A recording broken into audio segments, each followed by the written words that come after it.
बिस्मिल्लाहिर्रहमानिर्रहीम। सब देखने वालों को, सुनने वालों को मेरा सलाम।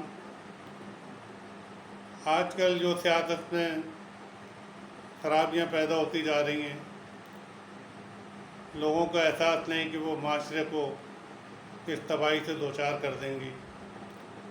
कभी कभी इंसान को एहसास भी नहीं होता कि वो जो काम कर रहा है उसके असरात पूरे माशरे पे कितने खौफनाक पड़ेंगे, और माशरे का हर फर्द उससे मुतासर होगा, चाहे डायरेक्टली चाहे इनडायरेक्टली।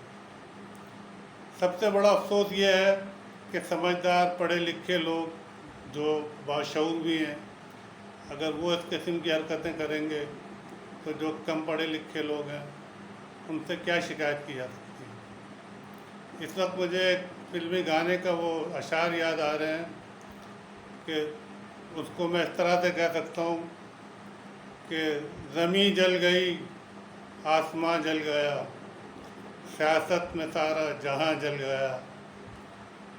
कौन जल गया और कहाँ जल गया, कोई यहाँ जल गया, कोई वहाँ जल गया। ज़मीं जल गई, आसमां जल गया, सियासत में सारा जहां जल गया।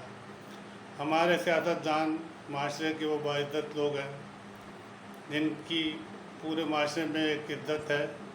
बहुत कम लोग होते हैं जो असेंबली में पहुंचते हैं, वो कानून साज़ी भी करते हैं, लोगों को हिदायत भी देते हैं, लोगों को कन्विंस भी करते हैं। अगर वो इन चीज़ों में इन्वॉल्व होंगे तो खुद सोचें कि फिर आइंदा आने वाले वक्तों में क्या होगा, माशरा का अंजाम क्या होगा। फिर ये सोचना चाहिए कि जब एक आदमी कोई इस किस्म की वारदात करता है तो दूसरा शख्स भी फिर काउंटर अटैक करता है।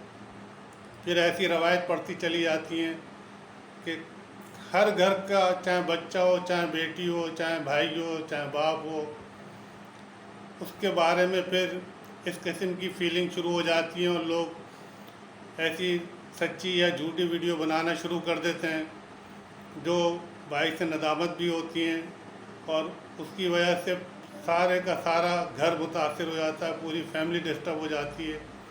अगर आज इन चीज़ों को नहीं रोका तो फिर ये माशरा इस कदर तबाही का शिकार हो जाएगा कि इस माशरे में रहना आदमी को तकलीफ़ का एहसास दिलाएगा।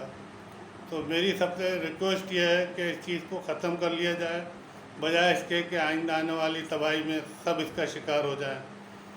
मुझे एक सच्चा वाक़या याद आ रहा है कि लोगों का कैरेक्टर कम अज़ कम किसी हद तक तो होता है, अगर बहुत भी गिर जाए तो फिर भी कोई ना कोई कैरेक्टर ज़रूर होता है।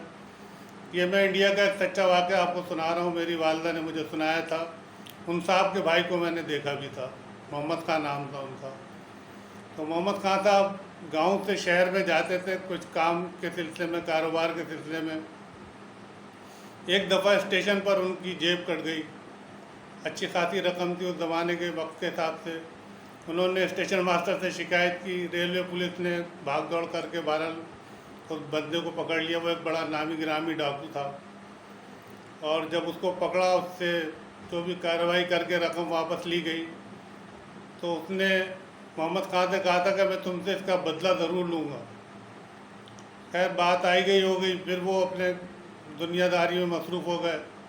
एक दिन वो किसी काम से शहर की तरफ गए हुए थे, तो उनके घर पे एक साहब आए, उनके बारे में पूछा। उनकी बीवी ने कहा कि भाई वो तो शहर गए हुए, शाम तक आएंगे।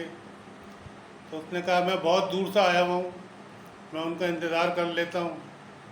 तो उनकी बीवी ने बाहर बैठक में दरवाजे के पास जो बैठक थी वहाँ उसको बिठा दिया, दोपहर का खाना वाना खिलाया उसे। उनके दो छोटे छोटे बच्चे थे, 5 साल के 6 साल के। तो वो बच्चे उनके साथ खिदमत में लगे रहे। तो बच्चों को ख्याल आया कि अंकल इतनी दूर से आए, तो उन्होंने उनके पैर वैर भी दबाए। तो फिर डाकू ने कहा कि थोड़ी देर के बाद कि अच्छा बच्चों में जाना चाहता हूँ। तो उसने अपनी जेब से कुछ कागज़ निकाला और पेंसिल या पेन से कुछ तहरीर किया, और ये कहा कि ये अपनी माँ को दे देना और कहना कि जब तुम्हारे बाबा आएँ तो ये उनको दे दिया जाए। ये कह के वो चला गया वहाँ से। तो शाम को जब उनके बाबा आए मोहम्मद खां साहब, तो उनकी बीवी ने कहा कि एक साहब आए थे, वो ये पर्चा दे के गए تو انہوں نے جب پرچہ پڑھا تو ان کی جان نکل گئی۔ پرچے میں اس نے اپنا نام لکھا تھا اور بتایا تھا کہ محمد خان، میں اتنی دور سے تمہیں صرف قتل کرنے کے ارادے سے آیا تھا، اور میں نے تم سے کہا تھا کہ میں تم سے بدلہ ضرور لوں گا، لیکن تمہارے بچوں نے میری اتنی خدمت کی اور میرے پیر دبائے، اب میرا دل نہیں چاہ رہا کہ میں ان بچوں کو یتیم کر دوں، اب میں تمہیں معاف کر کے واپس جا رہا ہوں۔ تو آپ سوچیں کہ وہ ڈاکو تھا، اتنا خراب آدمی تھا، لیکن اس کا بھی ایک کیریکٹر تھا، اس کو بھی احساس تھا ان چیزوں کا۔ تو ہمارا معاشرہ ذرا سوچے تو صحیح کہ ہم کہاں جا رہے ہیں، اس کا انجام کیا ہوگا۔ آج اگر ان باتوں کو توجہ نہ دی اور ان کو ٹھیک کرنے کی کوشش نہ کی تو پھر معاشرہ تباہ جلدی ہو جاتا ہے اور اس کو بنانا بہت مشکل کام ہوتا ہے، اور پھر یہ نہیں ہوتا کہ 2 یا 4 آدمی سے متاثر ہوتے ہیں، پھر پورے کا پورا معاشرے کا ہر فرد ڈائریکٹلی یا انڈائریکٹلی اس سے متاثر ضرور ہوتے ہیں۔ تو بہتر ہے کہ آج اس بات کو ختم کر دیا جائے۔ غلطیاں ہر انسان تو ہو جاتی ہیں، چاہے جانے میں چاہے انجانے میں، کوئی بھی انسان غلطی سے خالی نہیں ہے۔ تو ان باتوں کو ہمیں نظر انداز کرنا چاہیے اور معاشرے کی اصلاح کے لیے جو بہتر کام ہوتے وہ کرنا چاہیے۔ اللہ تعالیٰ ہم سب کو توفیق دے۔ آمین۔ پاکستان زندہ باد۔